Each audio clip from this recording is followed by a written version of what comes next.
Praise అలాడ్. ఈ సమయమందు దేవుని వాక్యం, దేవుని స్తోత్రం. దేవా, నీ మార్గము పరిశుద్ధమైనది. దేవుని వంటి మహాదేవుడు ఎక్కడున్నాడు? ఆశ్చర్యక్రియలు జరిగించు దేవుడవు నీవే. ఆమేన్. చూడండి, ఈయన ఆశ్చర్యక్రియలు చేసే దేవుడు. మన పితరులు అటువంటి సాక్షిని మనకి చెప్పి ఉన్నారు. దేవుని స్తోత్రం. ఇలాంటి మహాదేవుడు ఎక్కడున్నాడు? దేవుని స్తోత్రం. మన దేవుడు పరిశుద్ధమైనటువంటి దేవుడు. దేవా, నీ మార్గము పరిశుద్ధమైనది. ఆమేన్. యేసయ్య మార్గము పరిశుద్ధమైనది. 13వ కీర్తన 93వ కీర్తనలో ఏమంటాడంటే, యెహోవా ఎన్నటెన్నటికి పరిశుద్ధతయే నీ మందిరమునకు అనుకూలం. ఆమేన్. చూడండి, పరిశుద్ధత దేవుడు కోరుకుంటున్నాడు. పరిశుద్ధత లేకపోతే ప్రభువుని చూడలేం. వాక్యం చెప్తుంది, పరిశుద్ధత లేకపోతే ప్రభువును మనం చూడలేము. దేవుని స్తోత్రం.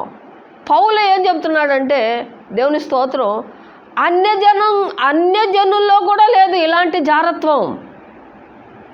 దేవుణ్ణి ఎరిగిన ప్రజల్లో అలా జరుగుతుందని చెప్తున్నాడు. దేవుని స్తోత్రం. నువ్వు ఎంచుకున్న మార్గం, దేవుని స్తోత్రం, పరిశుద్ధమైనది. అది గుర్తుపెట్టుకోండి నా సహోదరి, నా సహోదరుడా. కాబట్టి నువ్వు ఎంచుకున్న మార్గం పరిశుద్ధమైన మార్గం. కాబట్టి మన దేవుడు పరిశుద్ధుడు. కాబట్టి మనం కూడా పరిశుద్ధమైన జీవితం జీవించాలి. బాప్తిసము పొందక ముందు మనం చేసిన పాపాలన్నీ దేవుడు క్షమిస్తాడు. కానీ బాప్తిసము పొందిన తర్వాత మీరు చేసేటువంటి ప్రతి పాపమునకు తీర్పులోకి వస్తుంది. గుర్తుపెట్టుకోండి. దేవుని స్తోత్రం. కాబట్టి మన దేవుడు పరిశుద్ధుడు. ఈయన అంటున్నాడు, ఏమన్నాడంటే, దేవా, నీ మార్గము పరిశుద్ధమైనది, యథార్థమైనది. ఆమేన్.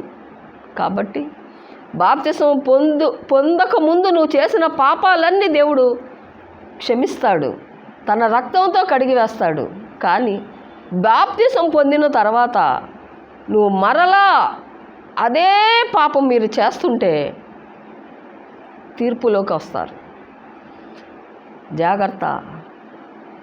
కాబట్టి దేవుని యందు భయభక్తి కలిగి ఆయన సన్నిధికి గడగడ వణుకుచు ఆయన సన్నిధికి రావాలి. ఆమేన్. దేవుని స్తోత్రం.